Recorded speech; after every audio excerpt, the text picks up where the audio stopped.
Buongiorno a tutti, ben ritrovati qua su Radio Rossonera. È venerdì e quindi è finita la settimana e si inizia già il weekend che porterà alla prossima partita del Milan. È Milan-Verona di domani, ore 15 a San Siro. Lo avete già collegato da Londra. Enrico Boiani, ciao Henry.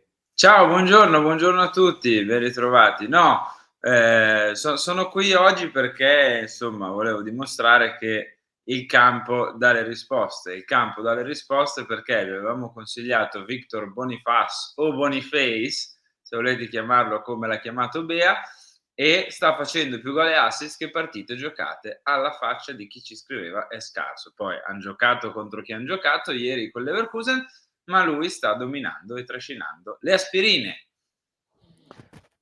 Tra l'altro, trascinare le aspirine ce ne vuole. Henry, a proposito di giocatori di formazione, si va incontro forse, adesso è brutto da dire così, proprio dritta per dritta, però alla prima partita un po' più abbordabile dal punto di vista del turnover. Sì, Cioè, giochiamo alle 15 a San Siro contro il Verona, che in classifica in realtà è messo bene, che ha fatto un buon inizio di campionato, è andato a vincere a Empoli, ha fatto delle buone gare, insomma, per la rosa che ha fatto già vedere che comunque è una squadra da rispettare. Ora, il Milan è atteso dopo il Verona dal Cagliari in infrasettimanale mercoledì, poi avrà la Lazio, poi ancora il Borussia di Dortmund. Quindi si impone tra domani e mercoledì qualche cambio per dare un po' di vivacità, di forze fresche alla rosa. Allora, procediamo con ordine, poi facciamo vedere i quotidiani. procediamo con ordine. Punto 1, dovete mettere like a questo video subito. Aspetta. Fatelo, mi raccomando, la prima cosa che dovete fare, così come iscrivervi se non siete ancora iscritti, attivare la campanella per tutte le notifiche e se vi va condividere questo video con i vostri amici. No, sono geloso del tuo sfondo. Io qua al muro del pianto e tu mi metto qua, non so, in Svizzera. O non so dove sia. Scrivetecelo nei commenti se capite quale sia la città. C'è un castello. Salisburgo può essere? No, non lo so. Scrivetecelo nei commenti. Allora, Chissà se è Bruges, visto il gol di ieri di De Ketelaere, che è no, diventato un attaccante incredibile, non pazzesco. apriamo quel capitolo. Ma guarda, ti dico, facciamo così 30 secondi, proprio 30. Non voglio nemmeno parlare del calciatore, onestamente. Parlerà il campo per il calciatore. A me è dispiaciuto l'anno che ha vissuto Charles ragazzo, che è stato sballottolato un po' di qua, di là, nella prima parte tirato molto su, nella primissima parte, nella seconda parte sbertucciato oltre il limite del necessario, a volte devo dire anche adesso, da noi stessi, dai suoi stessi tifosi. Anche umanamente siamo andati un pochino oltre, con offese, Se paraculate. succede per Leao, figurati se non succede per De Ketelaere. Ogni tanto mezzo passo indietro tutti, non sto dicendo chi che quell'altro, un po' tutti ragazzi, un po' tutti, sarebbe utile perché aveva 21 anni, non per altro. Poi fate il discorso che prendeva 2,5, sì è vero, sempre un ragazzo, in carne e ossa, con i suoi pensieri, i suoi sentimenti, le sue paure, le sue gioie, i suoi dolori, insomma, ma Vabbè, sempre un veniamo ragazzo di al 21 Milan, anni. va. Andiamo avanti, va là. A proposito, perde un titolare e qui purtroppo lo perde per infortunio perché Mike Maignan gioca a Marco Sportiello. E iniziamo da qui. E dovrebbe essere questa la scelta per non rischiare Mike, che non ha avuto problemi pesanti di lesioni muscolari, ma quantomeno è uscito zoppicante per un risentimento, per una contrattura allora a questo punto, e quindi non gioca. Mike non c'è. Gioca Sportiello, sei sicuro? Sei al sicuro? Diciamo che per quello che abbiamo visto finora siamo più al sicuro che con Tatarusano, questo è innegabile. Poi Sportiello è anche vero che ha fatto una bella parata contro il Newcastle, perché in tutto ciò hai pure rischiato la beffa finale, ma è stato bravo appunto Sportiello ad alzare quel pallone sopra la traversa. Ha fatto un paio di buoni lanci coi piedi anche. Io ho visto proprio una scena in cui pesca Pulisic sulla destra, credo Pulisic fosse, non mi ricordo, e Pioli proprio lo applaude guardandolo per il lancio che aveva fatto, quindi direi che l'upgrade c'è stato. Poi domani ovviamente tocca a lui dal primo minuto a San Siro. È vero che ha esordito paradossalmente in Champions League, quindi era forse ancora più complesso, però comunque deve farsi 90 minuti più magari quelli contro il Cagliari, e quindi lo scopriremo. Ecco, diciamo che per ora, per i minuti che abbiamo visto fino adesso, l'upgrade lì c'è stato. È ovvio, non è Mike, perché nessuno è Mike, ma comunque direi che può benissimo fare il suo, e per una partita in casa col Verona o a Cagliari, cioè, l'hai preso anche per quello, Beh, comunque certo. Maignan è stato fuori negli anni scorsi per un motivo o per un altro, e quindi il secondo portiere di affidabilità, anche un po' per prevenzione, ti serviva. In mezzo torna la coppia più bella, cioè ciao Tomori, ancora insieme, il Milan con loro si sente protetto, il tedesco in ripresa dopo l'incubo derby, l'inglese ottimo col Newcastle, poi ha trovato i centrali, Pioli scusate, ha trovato i centrali titolari in 4 partite stagionali, solo 2 gol subiti, e con il Verona tornano dal primo minuto. Quindi si ricompone la coppia che era un po' scoppiata dopo l'espulsione di Tomori. Vabbè, anche perché Kier, con tutto il bene che gli vogliamo, farà il quarto, quinto quest'anno proprio in casi di necessità. Kalulu è fuori per una lesione muscolare, e quindi qua cioè, è un po' obbligata la scelta, e fortunatamente è obbligata la scelta dei titolari, ecco. Mm. E quindi le certezze diciamo che sono i 2 centrali in difesa. Poi, Henry, torniamo in Teo, studio. Eh, cos'è questa smorfia? Non eh. gioca Teo. C'è la possibilità che rifiati Teo. C'è la possibilità che rifiatando Teo, quindi a sinistra, giochi Florenzi, e quindi Mh. se rifiata Teo e gioca Florenzi a sinistra, a destra per forza di cose ci sarebbe Davide Calabria, perché li abbiamo finiti.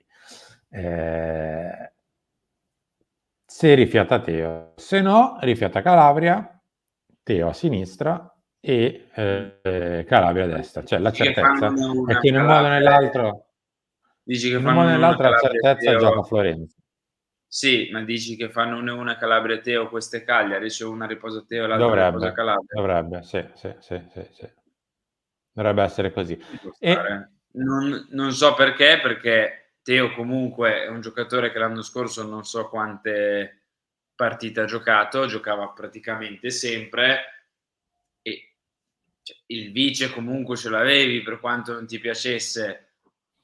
Quest'anno addirittura non ce l'hai, cioè adatti Florenzi. mh. Non lo so, diciamo che non la comprendo fino in fondo Ma questa. prima o poi doveva riposare 'sto benedetto ragazzo. Sì, sì, sì, per Si carità, però è fatto anche 180 in sì, nazionale sì, con no, problema fisico veramente annesso. mi ero scordato della nazionale, quindi ci sta, dai, ci sta. Ci sta, anche perché se no deve riposare a Cagliari. No, no, ma infatti. Mh. Ehm, Gioca Florenzi, quindi probabilmente a sinistra, con Calabria a destra. Andiamo avanti ancora, dovrebbe esserci ancora una volta, Tijani Reinders, ma in mezzo, Ah, in mediana. in mezzo, Così vediamo con se lo può fare alla bisogna o per far riposar Krunic. problema è che se ovviamente lui da sinistra viene in mezzo, a sinistra qualcun altro deve giocare. E quindi probabilmente potrebbe giocare ancora una volta Tommaso Pobega. Mh-mh.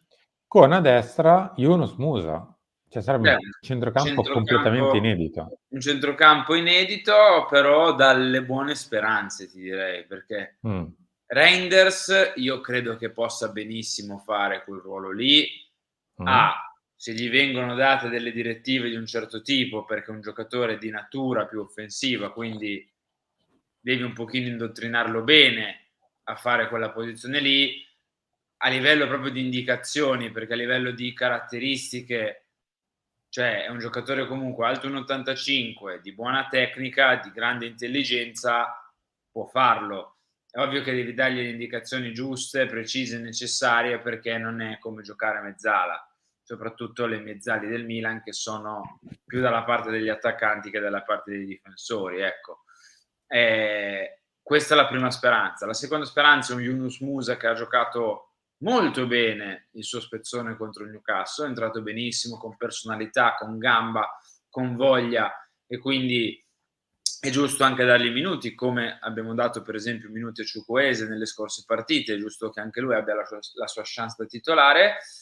E Pobega è un po' un usato sicuro, di un livello più basso rispetto ai titolari, però comunque sai cosa ti dà, sai che cos'è, sai come gioca, e quindi non devi scoprirlo, non ha bisogno del minutaggio per rodarsi, per ambientarsi, ha bisogno di giocare come tutti, ha bisogno di fiducia come tutti, però può essere un centrocampo in questo ciclo di partite, con Loftus coi crampi, Krunic che ne ha giocate 1000, può essere comunque un centrocampo valido. Mi attiro l'odio in generale. Reinders, quando abbiamo la palla noi lì in mezzo, potrebbe fare molto bene. Quando non ce l'abbiamo, per il tipo di squadra che siamo e per come difendiamo, per come rompiamo la linea coi centrali, non voglio essere troppo tecnico, però per come rompiamo la linea coi centrali, cioè che uno dei due va a prendere alto l'attaccante, si crea lo spazio in mezzo dove si butta la mezzala, dove si butta il centrocampista. Ecco, col movimento lì va assorbito, cioè il nostro centrale di centrocampo deve dare l'occhio alla mezzala piuttosto che al centrocampista che si butta dentro. Ora, Krunic una volta su due, due volte su tre, decidete voi quando, questo movimento lo fa. Poi ogni tanto gli sfugge, tipo Mkhitaryan, e pigli gol. Reinders non l'ho ancora visto lì, quindi mi conservo un briciolo di chi va là. Di chi va là, Okay. certo, ma Vai. come ho detto prima, deve essere indottrinato, tra virgolette, bene. Però io penso anche che un ragazzo che ha giocato a 2 tutto l'anno, 55 partite, 90 Ah, certo. minuti con la Z, comunque un briciolo di, diciamo, non lo so, Di fase awareness difensiva, sì, in sì, sì. inglese. Sì, esatto, di lettura, di chi va là difensivo, ce l'abbia, Sì. ecco, perché se no non fai 60 partite a 2. Poi è ovvio che quello vicino a lui, nei 2 della Z, era più difensivo, ma Ma sempre a 2 magari la linea giocato. della Z non si rompe nemmeno, cioè restano in linea e non devi correre Sì, all'indietro. Vabbè, sì, dai, lo speriamo bene, scopriremo. speriamo di aver la palla noi, quindi di non correre pericoli. 90 minuti di possesso palla. Davanti a destra, occhio che ha il ritorno di Christian Pulisic, Mh, quindi praticamente faremo l'esterno di destra statunitense, quindi con Musa, sì. Mezzala e lui davanti. Davanti proprio, punta centrale, eh, eh. Indovina, indovina. No, dai. Indovina. Proprio lui, Olivier l'uomo di Giroud. Grenoble. Eh sì, gioca ancora Olivier Giroud, a sinistra dovrebbe essere ancora una volta confermato Rafael Leao. Su questo lasciamo un dubbiettino, perché in questo momento è forse più sicuro Giroud di Leao, però insomma siamo Io ancora spero che sia alla per il vigilia. discorso che ti facevo delle rotazioni, Mh. perché, effettivamente far giocare Giroud, scusa, far riposare Giroud oggi, cioè domani, e poi farlo giocare con Cagliari, Lazio e Dortmund sarebbe forse stato peggio. Quindi se riposa a Cagliari comprendo questo discorso di farlo giocare. Magari Mh. anche non è necessario che giochi 90 minuti Olivier Giroud, cioè se il Signore vuole che per una volta approcciamo alla grandissima una partita, come magari col Toro, Mh. e nel primo tempo la indirizziamo bene, Giroud può farsi un tempo, 50 minuti, 60 minuti, cioè non è necessario, è scritto che debba giocare 90, così come gli altri alla fine. Cioè, se nel primo tempo sei 3-0, è brutto da Mh. dire, però se spingi lì, poi dopo puoi far 40 minuti a Okafor, mezz'ora a Jovic, cioè puoi farli i cambi. Certo. L'ultima domanda che faccio a te e a tutti. È rischioso? 1 No. Maignan, 2 Teo Hernandez, 3 Radek Krunic, 4 Loftus-Cheek, 5 forse uno tra Giroud e Leao. È ovvio che stiamo andando, cioè cercando di dire questi sono tutti i possibili cambi. Magari poi il mister oggi in rifinitura dice vabbè, magari forse sa cos'è, non li rischio tutti e 5 i cambi, perché 5 su 11 sono metà squadra. Allora, sono tanti, ma uno è il portiere e per quanto il livello sia diverso è sempre il portiere, ti direi, e poi è fuori per infortunio più che per turnover deciso, quindi lo escluderei da questa questione. Gli altri 4, alla fine Musa è la tua primissima alternativa su cui hai anche investito e quindi perché dovresti avere, tra virgolette, timore nel farlo giocare, anzi. No.